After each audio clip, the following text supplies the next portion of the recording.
Hi, and welcome to my channel, Laura's Library Card. So I am filming this on Saturday morning, July the 1st, and I'm feeling good. I'm thinking it's partly because I just had a really nice long I slept in and had some, good sleep for once. But I also think it's because I am coming in off of a good month of June. I read like 4,400 pages in June, and I'm feeling good. I had some winners, and I haven't read this many pages since last year's 2022 of August, which is usually when I do the tropical readathon and get a lot read. So, I'm feeling good. I'm feeling in it. I think that I'm going to go ahead and credit the tarot readathon for how much fun I had in June.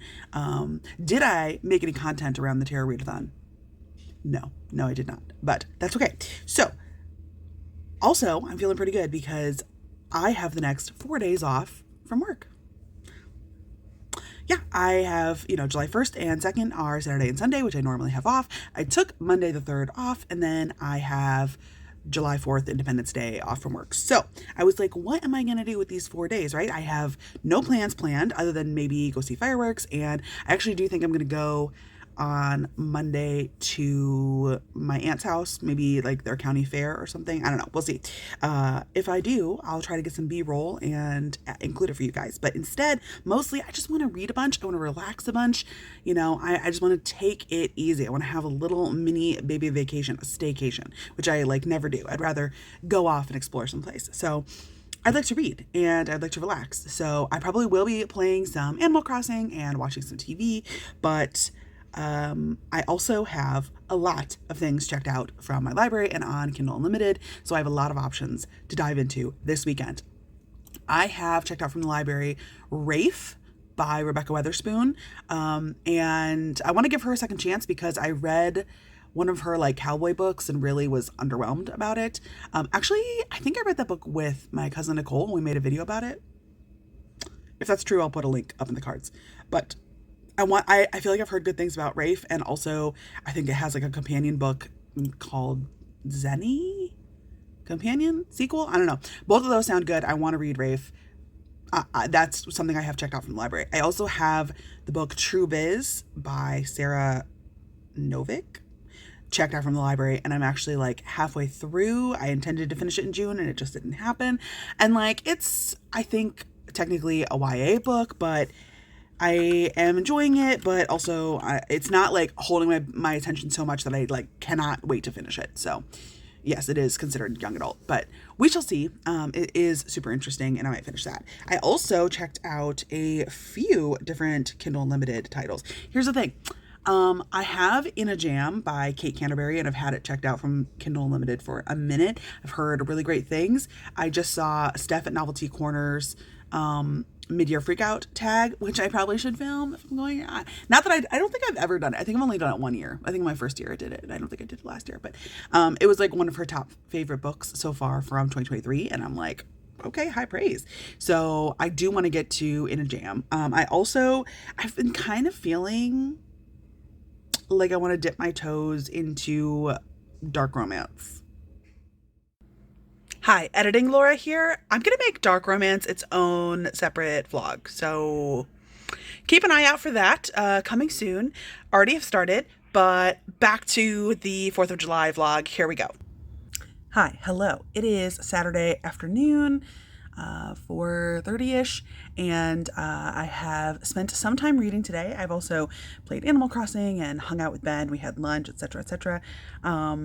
So I've been enjoying my first day off, relaxing, and my husband Ben picked the first book that I've been reading, which I know wasn't even one that I mentioned in the morning in my intro. So I just handed him my Kindle and said, hey, pick something, and he chose Entranced by the Basilisks by Lillian and Lark, which like I said, I know I didn't mention that this morning. And all right, now I'm checking in because I am at 50% of the way through this book.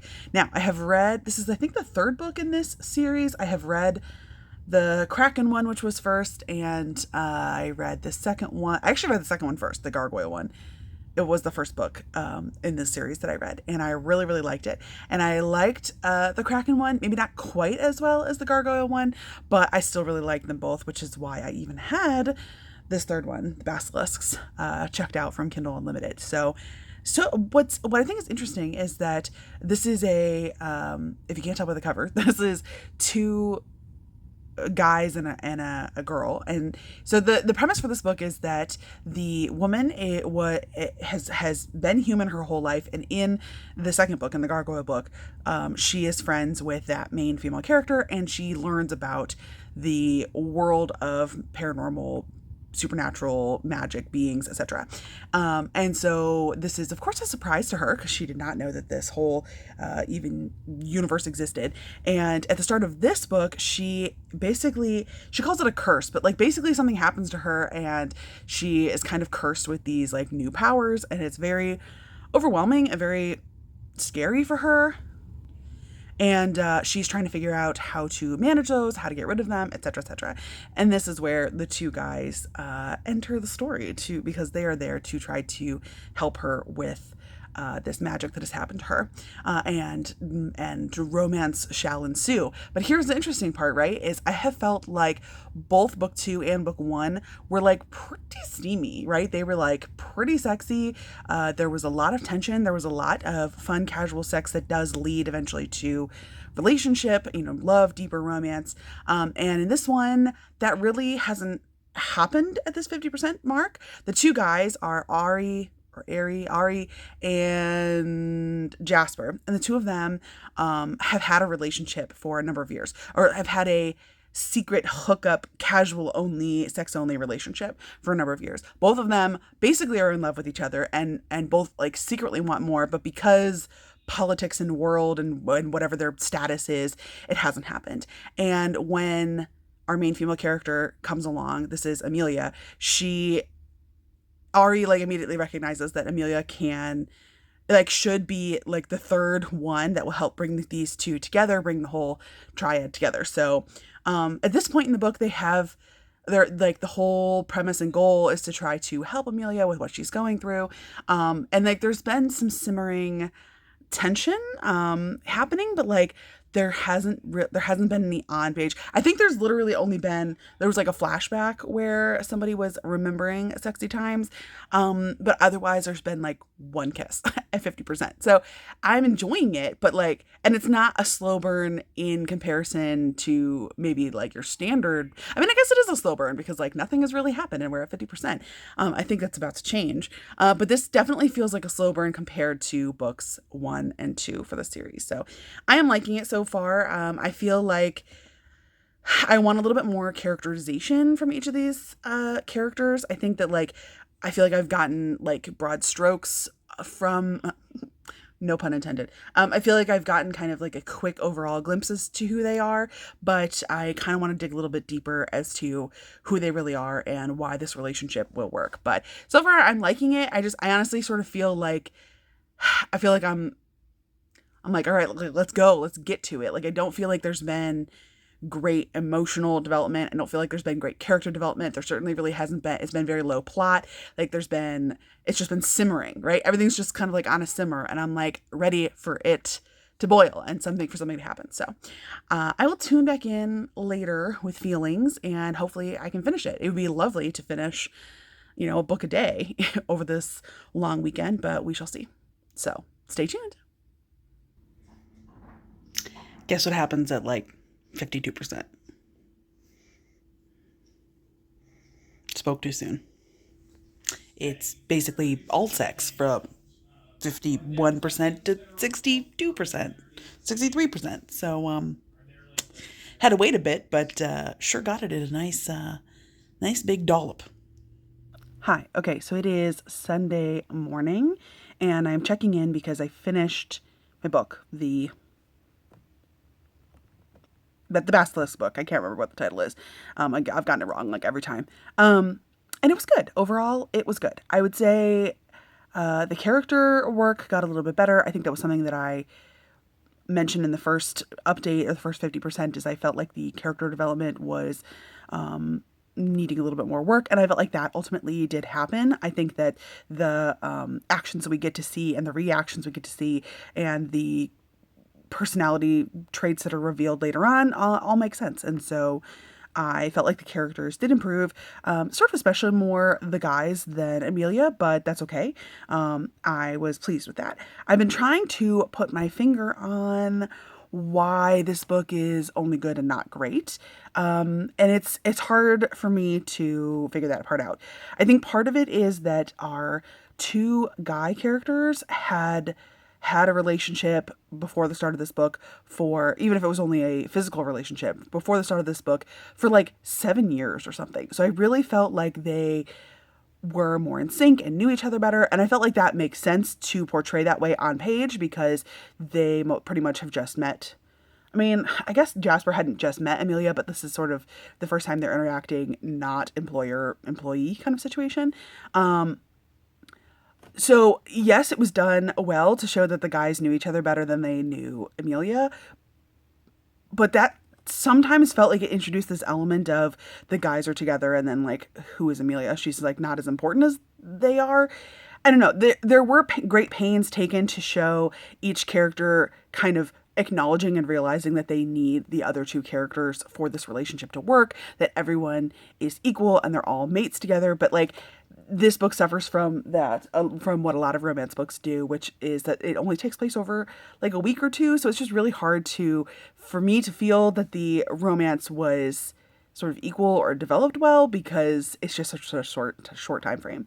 I think the other element that really kind of frustrated me was, even though we are following Amelia's point of view and she doesn't know very much about the magical world or the specific politics and intricacies involved with the serpent kind of world, I just felt like too much of that was revealed too late, or like I didn't understand why she was chosen, or if that was permanent, or what that meant, or what was happening. And I felt like the little bit of explanation that they tried to give was just not in any way adequate. It did not appropriately give any stakes or tension to the book because I didn't understand what was going on with the context of like what it means for her to be chosen, essentially. And over the course of the book, there are some of those things that come to light, and Ari is the one who has the most information about the world and their religion and the significance of some of these factors. But, you know, it comes perfectly into play that is part of the tension and conflict,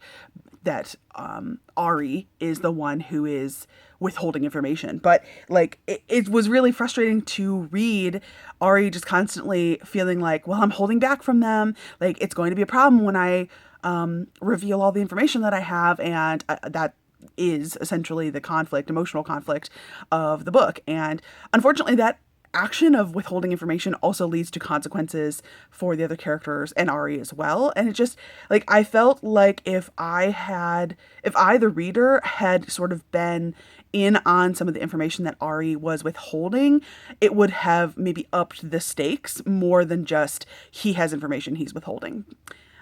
So yeah, I just feel like that part was kind of weird. And towards the end of the book, when consequences and action does start to happen, it all has to do with like religion and ties and socio-political stuff that like I didn't really know anything about and was just kind of fumbling my way through. And so it was something I basically didn't really care about, but that was part of the third act drama and conflict of this book, was like, you should care about this circle. And I'm like, I don't know what that means. I don't really care. Like, I just wanted more investment there. And I think that if the text had been written such that Ari understood the consequences that might happen, and understood some of that tension, and understood where some of those problems was coming from, if he had shared those with the reader, like, we would have felt more like, oh no, this is what potentially might happen down the road. And ultimately, like, I felt like what happened was like not even a big deal. I don't know. I just felt like overall this book didn't like pack as much of a punch as some of the other,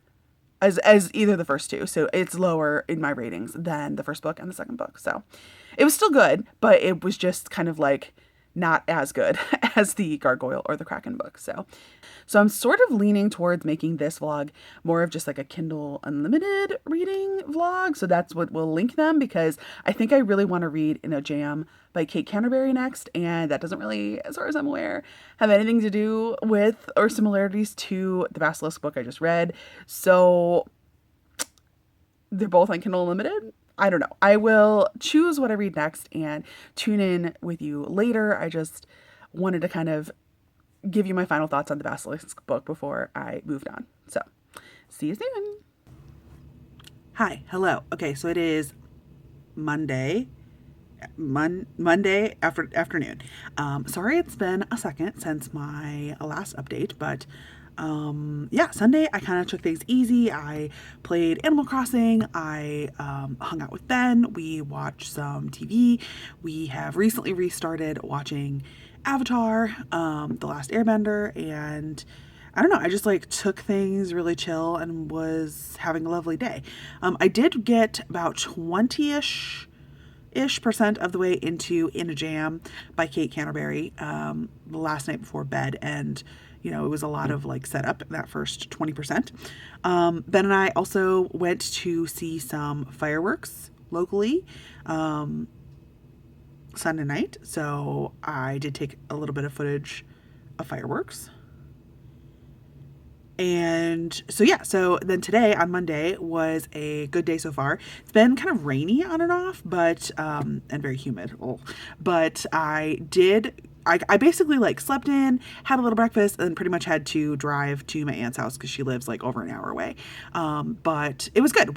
I hung out with my aunt and family, and we went to the fair, you know, that's like the next county over from where she lives, or I don't know. We went to a fair there. It was not the state fair, but it was a county fair, and it was very fun. It was like very humid, but I had funnel cake, and I had Italian sausage, and I bought myself a candy apple to bring home. So had a good time and got to see a lot of cute little bunnies, and yeah, I had a lovely few hours with family, and then drove home. And yeah, so I have now at this point made it to about 42% of the way into In a Jam by Kate Canterbary, and I'm really enjoying it so far. I think that it is doing a very good job at building up tension and having a lot of like innuendo, and both characters are like very attracted to the other person. The premise for this book is that our main female character, Shay, at the very start of the book, like in the prologue, she has been left at the altar, and she is depressed and down in the dumps, etc. And that's when she gets word that her grandmother or step grandmother has, who passed a few months previously, has left Shay her like tulip farm in Rhode Island. And there are conditions, and she's leaving it to Shay in her will, but there are conditions for Shay to receive and maintain this property, which is that she needs to live there for at least 50% of the year, and also she needs to be married. And Shay is not married, and she is not at a good point in her life, and she kind of doesn't really know what to do with this property or what to do about it, and so she just kind of is like winging it, and she decides to just spontaneously kind of take a gap year. She has 1 year to fulfill the requirements of this will, and she goes there to kind of see what it was, see what the state of things is. She did spend a few years at this farm living there in high school, I think is what she said.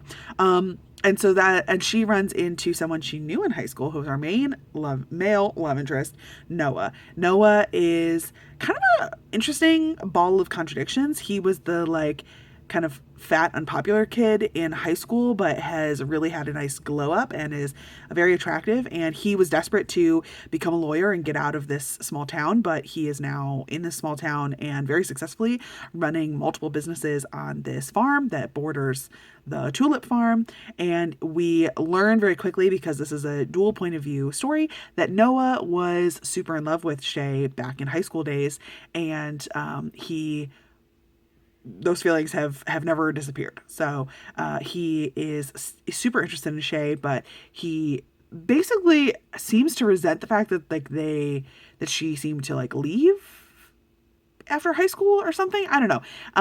I feel like we have definitely not unraveled enough layers yet to kind of understand Noah or Shay at this point, but the tension is there, and I don't feel like this is a spoiler to say, he proposes that they get married for business purposes. He can use some of the land for that is the tulip farm and for part of his businesses, and also can help get Shay funding for potentially turning the tulip farm into also a like wedding spot. But also it is to the wedding will help get the whole estate in order, blah blah blah. So they weren't together before, they were just friends in high school, but Noah has been pining after her for years, so there's been a lot of pining and unrequited love situation, those kind of tropes. And then also there's the fake marriage of convenience kind of situation. And there's a little bit of like fake dating element because Shay is like sort of like has said to Noah like, oh, if you ever need to pretend that I'm your girlfriend or your wife or whatever to get other people off your back because now you're hot and all the ladies are like going after you, that is allowed. So I'm really liking it. Shay has a number of friends who seem to be great. I wouldn't surprise me at all if any of these other friends are future book, like if this was part of a series and those friends get their own books. Yeah, I am enjoying it. I feel like there's really good tension so far, sexual tension, and there's also I can't believe I haven't mentioned her yet. Noah is in charge of and is the guardian to a 6-year-old, very feisty, fun little girl named Jenny, and she's a delight. She is hilarious, and Shay is a teacher and of kindergartners, and so like she's just the perfect. She knows exactly what to do with kids, and Jenny is a hoot and a half. So far I'm enjoying things. I am a little like, I'm not confused as to where the plot is going, because the plot is that the two of them are going to like fall for each other, but also it's sort of somewhat slice of life to some extent, because even though Shay this isn't her normal life, she's kind of thrown caution to the wind and is doing something weird and different.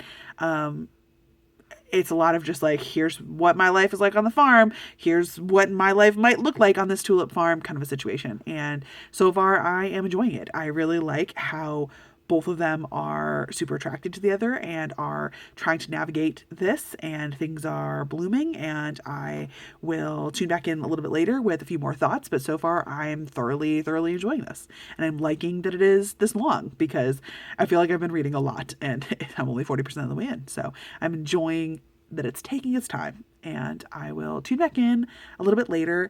And yeah, bye. Hello, good morning. It is 4th of July. It's my last day off without work. But that's okay, because then I only have to work 3 days before I have another weekend. So it'll be fine. I am tuning in this morning to tell you that I am 64-ish% of the way into In a Jam by Kate Canterbary. And I'm really liking this. This is definitely a book that is well constructed. It is unfolding well. We are getting to see plenty of interactions between our main characters, which allows for their emotional development to happen. I mean, Noah has been in love with her the whole time, so like there's not a ton of emotional development happening there, because he's just in love with her the whole time. But I'm honestly like really enjoying that element, because I feel like, I always kind of appreciate it a little bit more when the guy falls first, and I at first was kind of, I don't know, this has an element to some extent of, it reminds me of books where like it's a paranormal book and the shifter guy is the guy, and like they find their like fated mate in the woman, and then like he is determined to make it work and is head over heels and sort of wishing and longing for love. And I feel like that's sort of similar to the situation where Noah has been in love with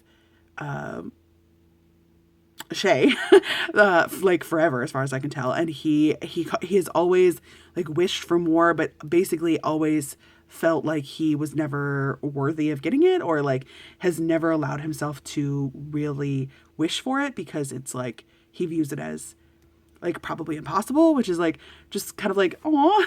But yeah, so I am enjoying how the feelings are unfolding and how the story is being set up. I think that we're getting plenty of interactions between the characters.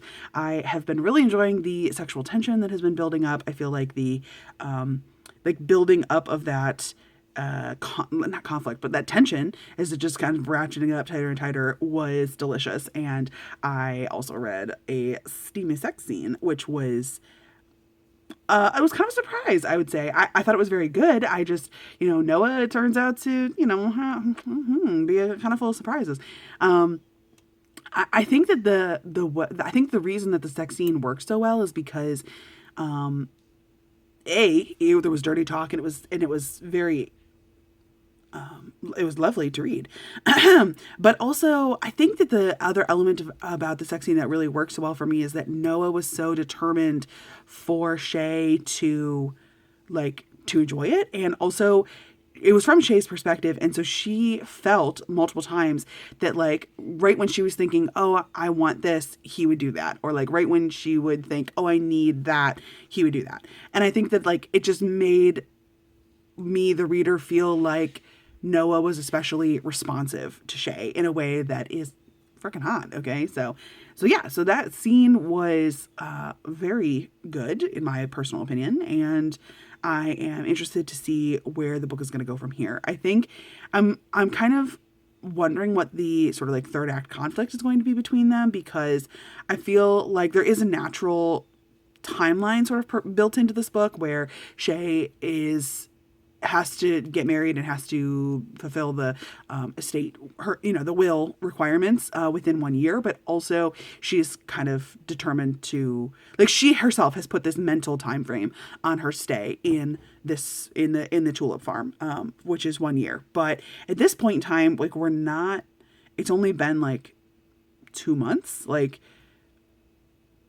think it's harvest time. And she moved out there sort of the middle of the summer or something. So it's she definitely has through the basically next June-ish. And so we're nowhere near that time frame. And so I feel unless there is a very dramatic time jump montage, more so than your standard romance book, I'm not really sure what that third act conflict is going to be. And I am intrigued. So I think I probably will tune back in at the end, just because I'm not sure that an 80% update, which will probably be in the thick of things, will be super helpful. But I am thoroughly enjoying In a Jam so far.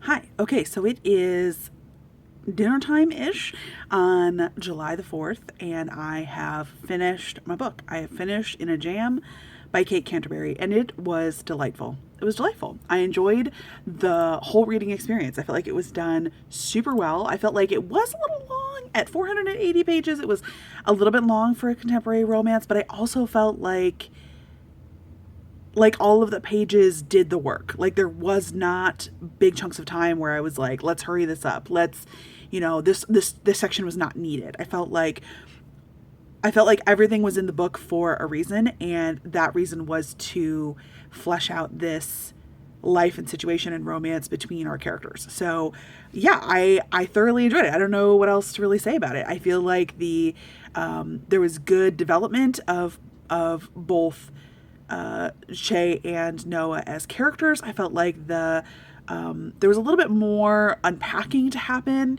late in the second half of the book for Shay, and what she's most recently been going through, but also sort of acknowledging and looking back upon her own childhood and her past.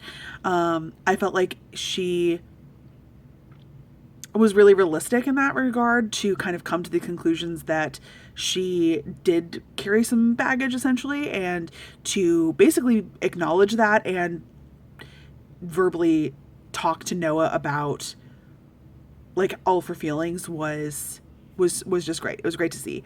I think that this is a very well done book. I think it was very fun. I would love to find out The interwebs does not say that this is part of a series. It did come out last September of 2022, but it does not say that this does not give an indication that this is part of the series of a series, which is fine. But I like kind of want to know a little bit more about about Shay's friends from Boston. And I feel like that is a potential for it to be a series to like follow all of their romances. But I don't know, maybe in the future. Yeah, I felt like this was done well. I felt like the character work was done well. I felt like, the romance and development was done well. I felt like the found family and adorableness of Jenny was done really well. So if you have any interest in a book where it is contemporary and sort of just the right amount of like quirky / cutesy, in my opinion, and the guy falls first, and he's actually been secretly pining after her and been in love with her for years and years. Yeah, I felt like this was really done just really well. And this is not actually the first book by Kate Canterbary that I have read. I did feel like that name sounded familiar, and I realized that in like 2018-ish, 2017, 2018, I read the first, it looks like 4 books of the Walsh series with all of the like renovations and stuff, like a whole family of like architects or something. But yeah, I only read the first 4 books, and looks like there are at least like 9. So I definitely feel like the author's writing is very polished, and it was done well. And I feel like this book in particular really emphasized her craft in in both having well developed characters and emotions and romance, but also balancing that out with some spicy times. So I enjoyed it, and I will look forward to and potentially check out another book by this author because I enjoyed it. So not sure what else I can really say other than I would recommend, and I had a great time. I think this is where I'm going to end this vlog. And I, honestly, for like a 4-day chill time, I definitely enjoyed my time off. Like I said, I have been watching TV. I was hanging out with Ben. I got to go to the fair, got to see fireworks. I was working on my like book journal and stuff. So I had a very lovely and enjoyable 4 days off, and I finished 2 good books. I read, I don't know, 700 something pages, 480 pages plus 370 pages. Like, I did pretty well, in my personal opinion. I do have a book for book club later this week that I need. It's actually a book club's on like Thursday, and now it's Tuesday, and I haven't even started it.